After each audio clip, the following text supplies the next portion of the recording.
말씀은 창세기 50장 14절에서 21절 말씀입니다. 창세기 50장 14절에서 21절 말씀입니다. 다 찾으셨으면 한 절씩 교독하시고 마지막 한 절은 합독하시겠습니다. 요셉이 아비를 장사한 후에 자기 형제와 후상꾼과 함께 애굽으로 돌아왔더라.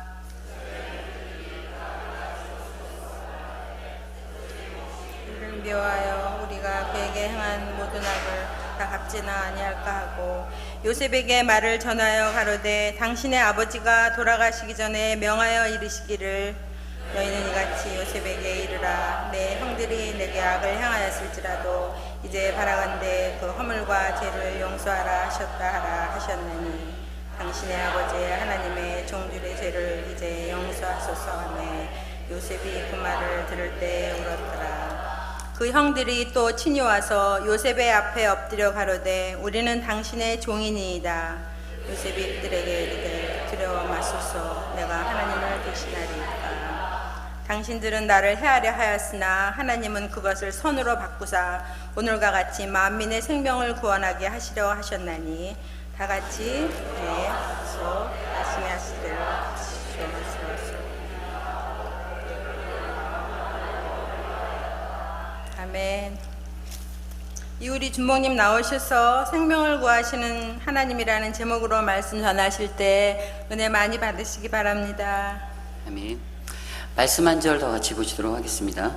로마서 5장 17절로 21절 말씀입니다.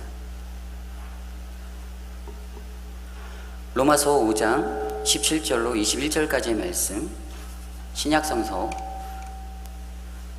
함께 한 목소리로 합독하도록 하겠습니다. 한 사람의 범죄를 인하여 사망이 그 한 사람으로 말미암아 왕노릇하였은즉 더욱 은혜와 의의 선물을 넘치게 받는 자들이 한 분 예수 그리스도로 말미암아 생명 안에서 왕노릇하리이다.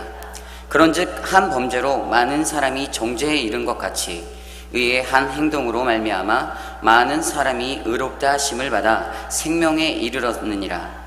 한 사람이 순종치 아니함으로 많은 사람이 죄인 된 것 같이 한 사람의 순종하심으로 많은 사람이 의인이 되리라. 율법이 가입한 것은 범죄를 더하게 하려 함이라. 그러나 죄가 더한 곳에 은혜가 더욱 넘쳤나니 이는 죄가 사망 안에서 왕노릇한 것 같이 은혜도 또한 의로 말미암아 왕노릇하여 우리 주 예수 그리스도로 말미암아 영생에 이르게 하려 함이니라. 아멘. 함께 기도하시겠습니다. 사랑과 은혜가 풍성하신 하나님 아버지, 거룩한 주의 존전에 모여 우리가 전심으로 주님을 예배할 수 있도록 인도하여 주신 은혜 감사를 드립니다.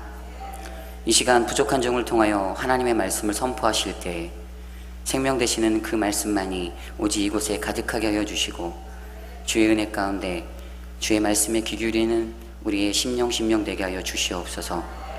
인도하실 주님을 찬양합니다. 예수님의 이름으로 간절히 기도드리옵나이다. 아멘.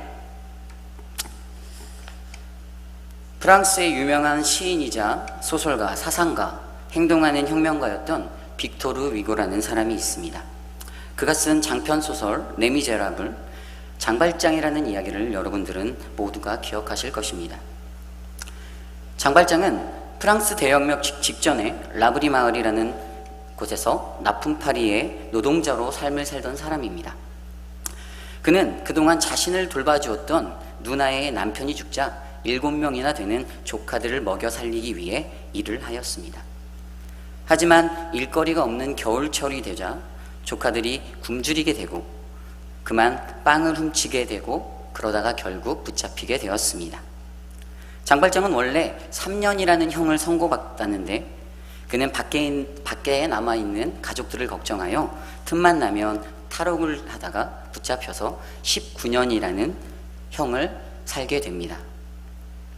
결국 19년 만에 만기 추록하여 사회로 나왔을 때 그는 이미 중년의 사람이 되었고 그는 자신의 행위를 뉘우치면서도 한편으로는 적개심을 품은 사람으로 변해 있었습니다. 하지만 형을 다 살고 나와 살게 된 세상 또한 그리 만만한 것은 아니었습니다. 세상에서는 그가 전과자라는 소문 때문에 아무도 그를 반겨주지 않았고 갈 곳조차 찾을 수 없는 그러한 신세가 되었으니까요. 그럼 그때 한 부인의 조언으로 성당의 사제관을 문을 두들긴 결과 미리엘이라는 신부님의 환대를 받게 됩니다. 그곳에서 그는 따뜻한 음식과 깨끗한 잠자리에 만족하지 못하고 순간적인 충동으로 인해 사제관의 은접시를 훔쳐 달아나게 됩니다. 물론 그 후에 경찰에 잡히게 되지만 그렇게 잡혀온 장발장을 신부는 용서하고 오히려 자신이 가진 은촛대를 하나 더하여 주며 장발장이 이것을 잊고 떠나버렸다라고 그렇게 품어줍니다. 이러한 신부의 자비로운 마음으로 장발장은 자신의 쓸쓸한 마음을 모두 풀게 되고 새로 뉘우침의 마음을 얻게 됩니다. 이후 장발장은 파리로 건너가 마들렌이라는 새로운 이름으로 구슬 공장을 운영하며 많은 사람에게 선행을 베풀며 살아갑니다. 물론 이것이 이 이야기의 전부는 아닙니다. 하지만 어린 시절 읽은 이 이야기로부터 참으로 많은 교훈을 받았음을 기억할 수가 있었습니다. 미리엘 신부의 용서는 장발장이라는 한 인물이 보다 더 좋은 모습으로 그리고 또 다른 새로운 인생을 살아갈 수 있는 전환점이 되어 주었습니다. 장발장은 그로부터 받은 용서의 능력으로 자신의 제2의 인생에는 선행과 아름다운 양심의 행동을 나누며 살아갈 수가 있었습니다. 이처럼 용서의 힘은 참으로 대단합니다. 그리고 아름답습니다. 물론 누구나가 쉽게 용서를 하고 용서를 구할 수 있는 것은 아니지만 누군가를 용서함으로 전개되는 새로운 인생은 그리고 그것의 소망은 참으로 소중한 것임에 틀림이 없습니다. 사랑하는 성도 여러분, 용서란 무엇입니까? 많은 이들에게 세상에서 가장 힘든 것이 무엇이냐고 묻는다면 아마 그 대답 중에 하나가 바로 용서일 것입니다. 용서, forgiveness, 듣기만 해도 설레이는 단어입니다. 사랑은 말하지 않는 거야. 이 말은 70년대에 매우 유명했던 영화 러브스토리에서 알리 맥그로가 한 대사입니다. 그 의미를 인정하고 말고는 별개로 치더라도 이 대사에서는 많은 사람들의 간절한 소망을 담고 있습니다. 내가 어떤 결점을 가졌건 실수를 저질렀건 나를 전적으로 이해하고 받아들여 줄 수 있는 그런 사람, 그래서 사과 같은 거는 필요하지 않을 것 같은 그런 사람, 그러한 사람과의 관계를 이 세상을 사는 사람들이라면 누구나가 원할 것입니다. 최상의 관계는 이처럼 수월하게 그리고 막힘없이 주저하지 않고 누구나 용서할 수 있는 관계가 아닐까 생각합니다. 아무리 상처가 크더라도 양쪽 모두 다 아니 전혀 힘들이지 않고 용서할 수 있는 관계 말입니다. 그러나 정작 우리의 삶의 모습들은 어떻습니까? 우리는 미움, 시기, 질투, 증오, 죄책감만 안고 살아갈 뿐 정작 용서의 행동은 가지지 못합니다. 전혀 없습니다. 왜일까요? 최근 미국의 한 갤럽 조사에 의하면 미국인들의 94%가 가장 중요한 미덕으로 용서를 꼽았다고 합니다. 하지만 그러한 이들 중에 48%는 그러한 용서의 경험이 전혀 없다고 합니다. 왜 이런 결과가 나왔을까요? 아마도 대부분의 사람들은 전면적이고 완전 무결한 용서를 생각하며 살아가고 있는 것 같습니다. 일반적으로 사람들은 용서를 말할 때 완전히 다시 시작하기를, 나무랄 데 없기를, 백지 상태로 되돌릴 수 있기를, 이런 것들을 꿈꿉니다. 그러기에 그들이 마음을 열고 용서를 하거나 용서를 구하기 전에 결국엔 다 잘 될 거야 라는 보장을 미리 받고 싶은 것입니다. 바로 이것이 용서에 관한 사람의 마음입니다. 그러나 오늘 우리가 읽은 본문은 그러한 인간적인 가치를 가진 용서보다도 더욱더 아름답고 가장 소중한 용서의 미학을 전하고 있습니다. 미움, 시기, 질투로부터 받은 상처가 증오로 되지 않고 회복되어지는 놀라운 사랑. 지금 이 시간 그 아름다운 용서의 자리로 여러분들을 초대합니다. 히브리어에서 생명이란 하이라고 말합니다. 영어로 하면 to have life라고 하는데 오늘 본문 창세기 50장 20절에서 생명을 구하다라는 하야라는 동사를 사용하고 있습니다. 이 하야라는 단어는 생명을 보존하다, 생명을 구원하다라는 의미로 사용되는데, 이것을 좀 더 구체적으로 말하면 to continue in life, to preserve our life, 그냥 생명을 가지고 사는 것이 아니라 생명을 유지하고 보존하는 것. 좀 더 자세히 원어 사전을 찾아보니까 from sickness, from discouragement, from death, 죽음과 질병, 절망과 어둠으로부터 생명을 살리고 소생시키는 생명이 바로 하이입니다. 그러한 생명은 창조주 하나님이 인간에게 그 호흡을 불어넣으심으로 이루어진 것입니다. 우리 다 함께 창세기 1장 30절 말씀을 함께 보도록 하겠습니다. 또 땅의 모든 짐승과 공중의 모든 새와 생명이 있어 땅에 기는 모든 것에게 내가 모든 푸르를 식물로 주노라 하시니 그대로 되니라. 따라서 생명의 의미에 있어서 생명은 언제나 살아있음을 의미합니다. 죽어있는, 정체되어져 있는 것이 아니라 생명을 가지고 살아있는 것. 그래서 창조주 하나님이 불어넣어 주신 그 생명으로 말미암아 세상의 모든 만물이 초록이 되고 온 우주가 운행하며 우리는 생명력 넘치는 기쁨을 맞이할 수가 있게 됩니다. 이렇게 온전한 생명은 살아있는 것에 주어진 참된 축복이며 은총입니다. 그러기에 생명이 있는 자는 항상 그 생명을 주신 하나님을 갈망하며 살도록 되어 있습니다. 이것이 성경이 말하는 생명입니다. 오늘 첫 번째로 요셉의 용서는 생명을 구한 용서입니다. 예전에 밀양이라는 영화가 세간에 화제가 된 적이 있습니다. 밀양은 이청춘 씨가 쓴 벌레 이야기를 영화화한 것인데, 핵심적으로 다루는 것은 용서에 관한 이야기입니다. 남편을 잃고 남편의 고향인 밀양에서 새로운 삶을 시작한 여인 신혜는 그곳에서 자신이 사랑하는 외아들마저 유괴당하여 잃고 맙니다. 그렇게 사랑하던 자녀의 죽음으로 고통받고 있던 주인공은 신앙생활을 시작하며 평안을 찾게 되고, 그리고 자신의 아들을 죽인 사람을 용서하겠다는 결심에까지 이르게 됩니다. 그리고 그를 찾아갑니다. 그리고 그에게 이렇게 말합니다. 저는 주님의 사랑으로 당신을 용서하기 위해 이곳에 왔습니다. 그런데 정작 용서받아야 할 당사자는 너무나도 태연하게 나도 이곳에서 신앙을 가지며 살며 이미 그분으로부터 용서를 받았다라고 충격적인 선언을 하게 됩니다. 자신의 아들을 죽여 자신에게 상처를 준 범인인데 자기의 용서를 구하지 않고 어떻게 다른 누군가로부터 용서를 받을 수 있느냐는 혼란이 그녀의 충격으로 다가왔습니다. 결국 그녀는 신에 대한 불신으로 그것을 이어지게 하고, 결국에 그녀는 신에게, 하나님에게 도전하게 됩니다. 신이라는 존재에 대하여 결국 용서의 주체가 누구냐, 이것에 대하여 문제를 인식하고 자신의 주체와 신의 주권 간의 대결을 하게 되는 것입니다.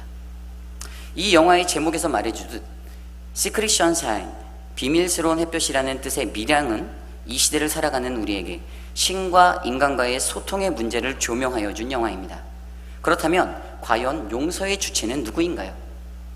오늘 본문 창세기에서 요셉이 고백한 것과 같이 성경이 전하는 그 주체는 선명합니다. 오늘 우리가 읽은 본문은 요셉의 아버지, 그가 야곱이 장사됨으로부터 시작하게 됩니다. 게다가 오늘 우리가 읽지는 않았지만 창세기에서 요셉의 이야기 전체를 생각해보면 지금의 이 상황이 얼마나 재미있는 상황인지 우리는 알 수가 있습니다. 왜냐하면 창세기 45장에서 이 이야기에 앞서 요셉은 이미 자신의 형제들을 용서하였기 때문입니다. 그렇지만 오늘 본문에 요셉의 형제들은 그들의 아비 야곱이 죽은 후에 행여 요셉이 자신들에게 보복할까 두려워하며 하나님이 요셉을 통해 베푼 용서를 확신치 못해 불안해하고 있다는 사실입니다. 창세기 50장 15절 말씀 한 목소리로 읽도록 하겠습니다. 시작. 요셉의 형제들이 그 아비가 죽었음을 보고 말하되 요셉이 혹시 우리를 미워하여 우리가 그에게 행한 모든 악을 다 갚지나 아니할까 하고, 게다가 더욱더 기상천외한 것은 자신들의 불안으로 인해 그들은 자신들의 입술로 아버지의 명령이라 일컬으며 거짓을 행하고 있다는 것입니다. 창세기 50장 16절 17절 말씀. 요셉에게 말을 전하여 가로되 당신의 아버지가 돌아가시기 전에 명하여 이르시기를 너는 이같이 요셉에게 이르라. 내 형들이 내게 악을 행하였을지라도 이제 바라건대 그 허물과 죄를 용서하라 하셨다 하라 하셨나니 당신의 아버지의 하나님의 종들의 죄를 이제 용서하소서 하며 요셉이 그 말을 들을 때 울었더라. 아버지의 유언을 가장을 전하는 말로 자신들의 불안을 잠재우고자 하는 것, 이 얼마나 지극히 인간적인 모습 중에 하나입니까? 그렇게 말하며 용서를 구하는 그 모습 속에 요셉은 울음으로 그 답을 대신합니다. 우리가 오늘 읽은 이 본문으로 알 수가 없지만 어쩌면 요셉이 흘린 눈물은 자신을 지극히 사랑하던 아버지 야곱을 떠나 보내며 흘린 눈물과 이 기가 막힌 상황의 말을 전해 듣고 그렇게도 자신의 진심을 몰라준 형제들을 향한, 그들이 너무나도 야속하기도 하고 또한 이렇게 다가와서 야곱의 유언을 빌어 거짓을 말하며 용서를 구하는 형제들을 향한 안타까움의 눈물이 아니었나 생각해 봅니다. 지극히 인간적인 것으로 용서를 구하는 형제들의 모습, 그 모습이 혹시 지금 이 시대를 살아가는 우리들의 모습이 아닌가요? 순간의 어려움을 피하기 위하여 그렇게 이기적으로 꾸며진 용서를 지금 우리들도 구하고 있지는 않습니까? 그러한 형제들에게 비로소 입을 열어 전하는 요셉의 말이 있습니다. 창세기 50장 19절 말씀 한 목소리로 합독하도록 하겠습니다. 시작. 요셉이 그들에게 이르되 두려워 마소서, 내가 하나님을 대신하려이까?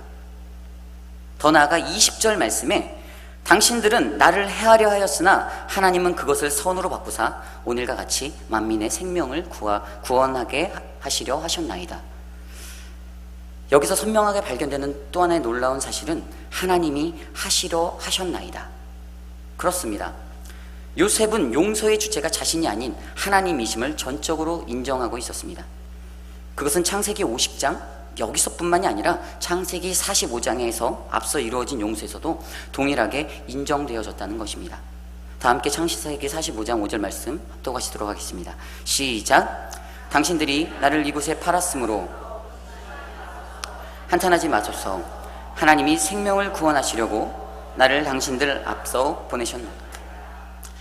하나님이 먼저 보내셨나이다. 요셉은 인정하였습니다. 자신의 인생 가운데 형들에게 은 20에 애굽에 팔려간 것도 하나님의 은혜요, 그 가운데 고난과 함께하였던 감옥의 시간도, 그 가운데 애굽의 총리로 세우신 이도 하나님이심을 고백하는, 자신의 형제들에게 용서를 베푸신 이도 하나님이심을 잊지 않았던 하나님의 주권에 대한 선명한 인식이 요셉에게는 있었습니다. 그러므로 그분의 주권을 인정하며 그분께 모든 것을 내어 맡겼던 요셉의 인생은 어렵지만 축복 가득한 시간이 될 수가 있었습니다. 그리고 좀 더 자세히 오늘 말씀을 들여다보면 우리의 눈에 쉽게 들어오는 한 단어를 우리는 발견할 수가 있습니다. 그것은 생명이라는 단어입니다. 생명, 만민의 생명을 구원하게 하시려고, 생명을 구하시려고 나를 보내셨나이다. 그렇습니다. 단순히 용서한다는 의미가 아닌 용서를 통한 생명을 구하시는 하이의 역사가 이곳에서 일어나는 것입니다. 죽음의 어두움의 곳으로부터 살아있게 하는 생명, 그것을 유지하는 놀라운 능력, 그것을 요셉을 통하여 우리에게 보여주고 계십니다. 더 나아가 나라의 7년의 풍년의 때가 지나 찾아온 기근의 때에도 그를 통하여 구하신 수많은 생명들과 그리고 그의 앞에서 자신의 용서를 구하는 형제들의 생명까지도 구하셔서 생명을 유지케 하시며 살리시는 하나님, 그러므로 사랑하는 성도 여러분, 우리가 반드시 잊지 말아야 할 것은 우리 안에 일어나는 모든 것은 우리들 자신이 아닌 하나님께서 구하신 것이라는 하나님 주권에 대한 선명한 인정입니다. 그렇게 요셉은 하나님을 기억하며 겸손히 행하였습니다. 왜냐하면 용서의 주체가 분명 하나님이시며 그리고 그를 통해 이룬 용서 또한 바로 생명을 일으키고 살리시는 생명의 용서임을 요셉은 알았기 때문입니다. 그러기에 오늘 요셉이 전한 용서는 단순히 마음의 무거운 짐, 내 안의 죄책감, 불편함을 던져버리는 인간적인 미덕의 용서가 아닙니다. 어두운 죄악 속에서 헤매는 그 영혼을 구하는 생명, 갇힌 자 가운데서 생명이 일어나는, 생명 없는 곳에서 생명이 들어가는 생명의 용서가 바로 오늘의 용서입니다. 그 생명은 흉년의 때에 나라를 덮은 기근 중에 굶주린 자들을 먹여 그 생명을 유지케 하셨습니다. 그리고 그 생명은 악을 선으로 바꾸사 어두움 속에서 두려워하여 벌벌 떠는 자들을 빛의 길로 살리신 생명이십니다. 그들은 죽음 앞에 좌절과 절망과 고통, 어두움 앞에 헤매였던 그러한 자들이었지만 용서를 통하여 창조주 하나님이 주신 그 생명으로 다시금 회복되어질 수가 있었습니다. 그러기에 요셉의 용서는 하나님이 행하신 생명을 구한 용서인 것입니다. 두 번째로 우리의 용서도 그분의 주권 아래 전해져야 합니다. 요셉은 참으로 특별한 아이였습니다. 그의 아비 야곱은 다른 아이들보다 요셉을 더욱더 사랑하였습니다. 그래서 그에게는 화려한 채색옷까지도 선물하며 그 사랑을 부어주었습니다. 그런데 설상가상으로 그러한 사랑을 받는 요셉에겐 더욱더 특별한 재능이 있었습니다. 그것은 예언적인 꿈을 꿈으로 꿈을 해석하는 아주 특별한 능력이었습니다. 그러다가 언젠가는 자신이 권력을 갖게 될 것을 예언하는 꿈을 꾸고 그것들을 형들 앞에 다가가 이야기하였습니다. 그러자 그들로부터 더 큰 미움을 사게 되었죠. 형들이 자기에게 절하더라 이렇게 말하자 어느새 그들의 분노와 시기는 증오로 변하게 되었습니다. 어느 날 광야에 나갔을 때 형들은 요셉을 죽이기로 모의합니다. 그들은 요셉이 아끼는 그 채색옷을 벗기고 그를 구덩이에 쳐넣습니다. 그들은 요셉이 그렇게 죽음의 절망 가운데 빠져들어갈 때 하나님께서는 장남인 루벤과 유다를 사용하셔서 그를 건지시고자 하셨습니다. 장남인 루벤이 지혜를 내지 아니하고 유다가 요셉을 죽이지 말고 팔아넘기자고 설득하지 않았다면 그들은 분명 그를 죽였을 것입니다. 하지만 루벤과 유다를 통하여서 하나님은 요셉의 생명을 구하셨습니다. 그리하여 그 형제들은 지나가는 이스마엘 상인들에게 요셉을 팔았습니다. 은 20에. 그렇게 요셉은 애굽에 가게 되었던 것입니다. 특별했기에 주위의 시선은 더욱더 따가웠습니다. 특별했기에 아마도 그 형제들은 요셉을 죽여버리고 싶을 정도로 미워했을 것입니다. 하지만 그들이 가진 미움, 시기, 질투가 증오가 되어 폭발하였을 때 그때에도 그 감정을 인도하신 이가 있었습니다. 그것은 그들의 형제 중에 루벤과 유다를 통하여 계획하셨던 그 사랑이 요셉의 생명을 유지케 하셨습니다. 또한 이상하게도 하나님은 요셉이 가는 곳마다 사랑을 받는 사람으로 사용하셨습니다. 애굽의 노예로 팔려가 살던 시간 주인 보디발로부터 총애를 받고 심지어는 그의 아내에게까지도 사랑을 받게 되었습니다. 더 나아가 감옥에 가서 만난 관원장과 애굽의 파라오인 바로에게까지도 가득가득 넘치는 사랑을 받게 되었습니다. 그렇게 하나님은 요셉을 사랑하셨습니다.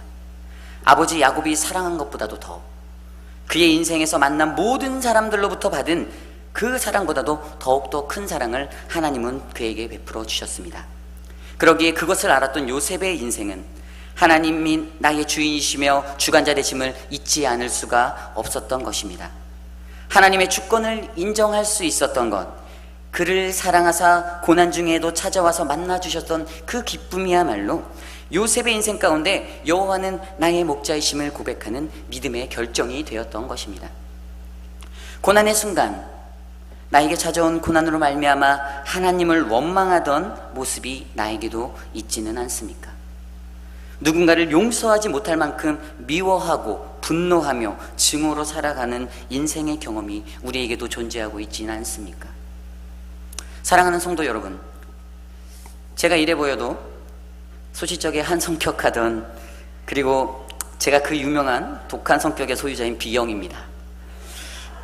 B형은 그렇지 않다라고 고개를 절레절레 흔드시는 분이 몇 분 계신데, 어쨌든 그런 저는 고집이 세고 욕심이 많아 남에게 지기 싫어하고, 심지어는 중학교에 다닐 때 하루에 3번씩이나 학우들과 다툼을 하여 학교에서 유명해진 아이였습니다. 그 정도로 독하고 못되게 살았던 저는 가장 많은 하나님의 은혜가 필요했던 아이였습니다. 저보다 큰 아이들과 싸울 때면 절대로 나만 맞는 법이 없었습니다. 오는 게 있으면 가는 게 있다는 원리로 끝까지 다투었습니다. 심지어는 상대방이 질려서 미안하다고 할 때까지 그렇게 했습니다. 그때 선생님이 저에게 이렇게 말씀하셨습니다. 너는 키도 작고 체구도 작은데 어디서 그런 용기가 나냐? 이런 질문이 지금 기억에 납니다. 그런데도 그 원인을 자세히 살펴보면 키 작고 허약해 보이는 저를 무시하고 쉽게 대하던 사람들을 향한 미움과 분노가 제게는 가득했었습니다. 그게 증오로 바뀐 뒤에는 그 순간에는 정말 이성을 통제할 수 없을 만큼 그렇게 두려울 만큼이나 변해 있었던 모습이 제게 존재하였습니다. 용서할 수 없기에 화가 나고 용서할 수 없었기에 다툼을 하였습니다.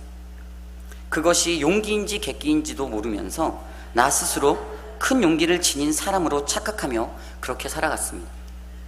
그런데 그러던 제가 하나님을 만나고 예수 그리스도를 나의 구주로 고백하며 살던 그때부터 조금씩 변화되기 시작하였습니다. 그렇게 내 안에 쓴뿌리가 제하여지고 그리고 지금까지 하나님의 은혜로 이렇게 살고 있습니다.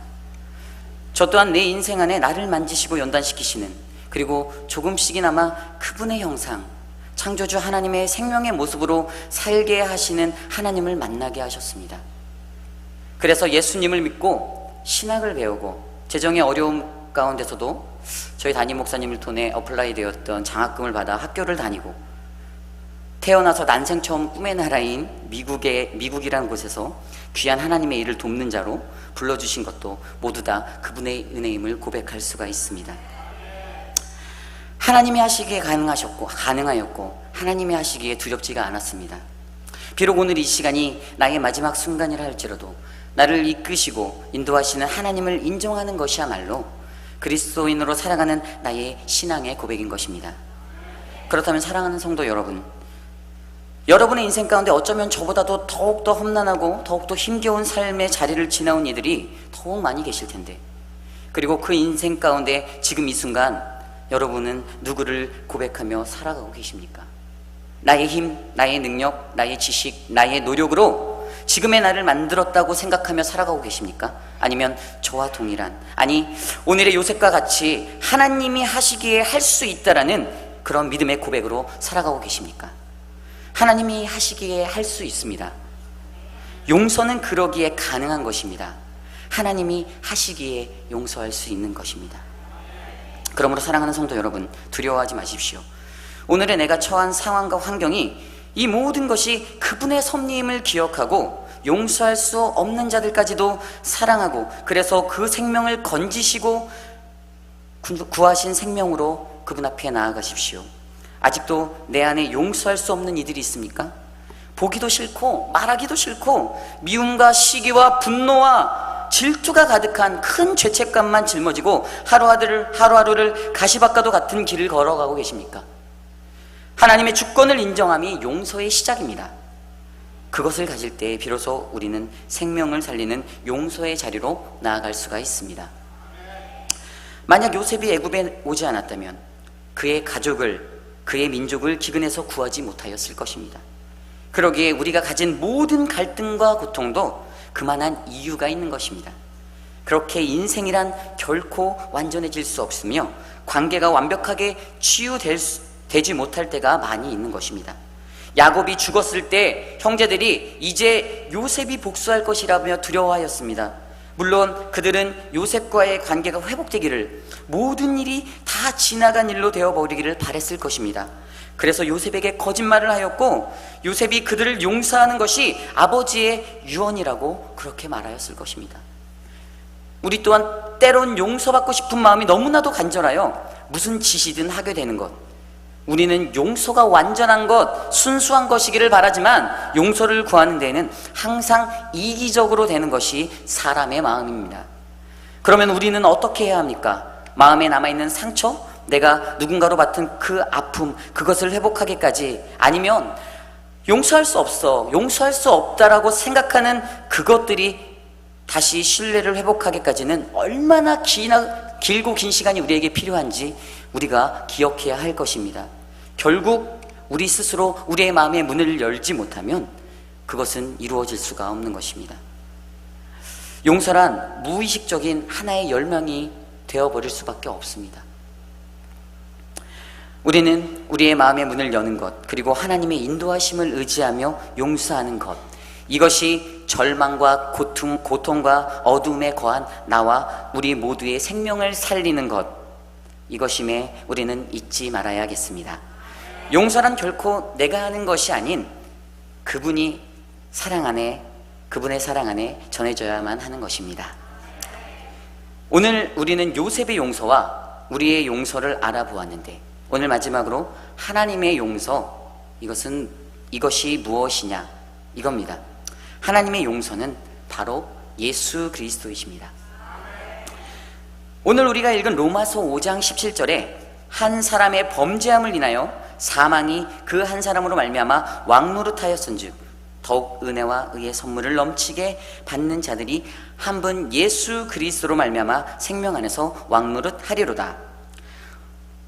로마서 5장 21절에 율법이 가입한 것은 범죄를 더하게 하려 함이라. 그러나 죄가 더한 곳에 은혜가 더욱 넘쳤나니 이는 죄가 사망 안에서 왕노릇한 것 같이 은혜도 또한 의로 말미암아 왕노릇하여 우리 주 예수 그리스도로 말미암아 영생에 이르게 하려 함이니라.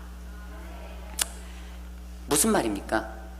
이 땅에 거하는 인간들이 범죄한 그 죄로 인해 사망이 세상을 정복하였을 때 하나님이 보내주신 그 아들 독생자 예수 그리스도를 통하여 십자가에서 완성하신 그 사랑은 이 세상 그 무엇보다도 아름답고 고귀한 용서의 미학을 전하였다는 것입니다. 그는 어두운 죄 가운데서 신음하는 인류의 소리에 귀 기울여 주셨습니다. 그리고 아무런 대가 없이 전 인류의 생명을 구원시키기 위해 자신이 사랑하는 독생자 예수 그리스도를 이 땅에 보내셔서 흘리신 그 보혈로 말미암아 우리의 생명을 건져 주셨습니다. 어둠의 권세를 무너뜨리고 자신의 생명을 들여 새 생명의 부활의 창조를 이루신 것입니다. 그 사랑, 그 십자가의 용서야말로 이 땅에서 그 어떤 말로도 형용할 수 없는 지상 최대의 러브스토리, 용서의 완성이 아니겠습니까? 그렇게 한 분 예수 그리스도로 말미암아 생명 안에서 누리는 축복, 어두운 사망 권세가 무너지고 밝게 새 창조된 생명 안에서 우리는 기뻐할 수가 있는 것입니다. 우리가 읽은 신약 성서에서도 히라보로 생명을 조에라고 말합니다. 조에라는 히라보는 예수 그리스도의 부활을 근거로 한 단어입니다. 그리고 우리가 믿는 기독교의 복음의 핵심은 죽었던 그리스도께서 살아나셨다는 부활의 메시지를 가지고 있다는 것입니다. 그것은 부활하신 그리스도만이 이 땅에서 선포되어지는 온전한 생명이라는 것, 바로 생명의 근원이시라는 것입니다. 그렇게 부활하신 그리스도를 내 안에 가득 채우면 우리는 생명을 얻을 수가 있습니다. 그리고 그 생명의 용서는 또 다른 생명을 낳게 합니다. 그러기에 그 생명은 요한복음 5장 24절 말씀에 내가 진실로 진실로 너희에게 이르노니 내 말을 듣고 또 나를 보내신 이를 믿는 자는 영생을 얻었고 심판에 이르지 아니하나니 사망에서 생명으로 옮기었느니라. 우리를 사망에서 생명으로 옮기는 능력이요, 로마서 5장 17절 말씀에 한 사람이 범죄를 인하여 그 사람이 그 한 사람으로 말미암아 왕노릇하였은즉 더욱 은혜와 의의 선물을 넘치게 받는 자들이 한 분 예수 그리스도로 말미암아 그 속에 지극히 생명 안에서 왕노릇하리로다 라는 예수 그리스도의 그분의 생명 아래 그 속에서 지극히 인간적이고 범죄함에 둘러싸인 지적인 이기적인 주장들을 모두 예리하게 부정되어지는 예수 그리스도를 통한 하나님의 참된 생명의 역사만이 은혜로운 하나님의 주권에 의해서 주어지는 것임을 증명케 하는 것입니다. 그러므로 사랑하는 성도 여러분, 예수 그리스도, 그분이 십자가를 통하여 보여주신 용서가 가장 아름다운 지상 최대의 용서, 바로 생명이십니다. 요한복음 3장 16절 말씀에 하나님이 세상을 이처럼 사랑하사 독생자를 주셨으니 이는 저를 믿는 자마다 멸망치 않고 영생을 얻게 하려 하심이라. 아멘. 이 은혜로운 구원의 역사가 아니면 우리는 멸망할 것입니다. 이러한 의미에 있어서 예수 그리스도를 믿는다는 것은 참 생명을 소유하는 길입니다. 요한복음 11장 25절 26절 말씀에 예수께서 가라사대 나는 부활이요 생명이니 나를 믿는 자는 죽어도 살겠고 무릇 살아서 나를 믿는 자는 영원히 죽지 아니하리니 이것을 내가 믿느냐. 사랑하는 성도 여러분, 그분이 진정한 생명이심을 믿으십니까? 오늘도 내일도 계속되는 그분의 생명 안에 우리가 거하여 만민의 생명을 살린 요셉의 용서와 같이, 그리고 그 형제의 생명을 살린 그 생명의 용서가 지금 우리 안에 가득 넘치기를 기도합니다. 사랑하는 성도 여러분, 예수 그리스도 안에 용서가 있습니다. 예수 그리스도 안에 생명이 있습니다. 그러므로 그분께서 인도해 주시는 십자가 지는 것을 두려워하지 마십시오. 예수 그리스도 안에 용서가 있고, 그분 안에 사랑이 있고, 그분 안에 구원이 있고, 그분 안에 생명이 있습니다. 그러므로 생명을 나누는 삶, 내가 이루지 못하는 그 용서의 시작, 그것이 우리 주님이 원하시는 가장 아름다운 용서, 바로 생명의 나눔이십니다. 그러므로 가장 아름다운 생명이신 예수 그리스도를 기억하십시오. 그리고 그 생명에 동참하십시오. 고린도후서 4장 10절 말씀에 우리가 항상 예수 죽인 것을 몸에 짊어짐은 예수의 생명도 우리 몸에 나타나게 하려 함이라. 요한일서 5장 12절 말씀에 아들이 있는 자에게는 생명이 있고 하나님의 아들이 없는 자에게는 생명이 없느니라. 그 고난에 동참하여 예수를 품고 살아가는 삶이야말로, 그리고 사랑하고 용서하는 삶이야말로 건널 수 없는 강을 건넌 원수의 삶이 아닌 어려움을 이기고 더욱더 견고한 생명을 나누는 소중한 존재로 우리들을 인도하여 주실 것입니다. 아멘. 함께 기도하시도록 하겠습니다.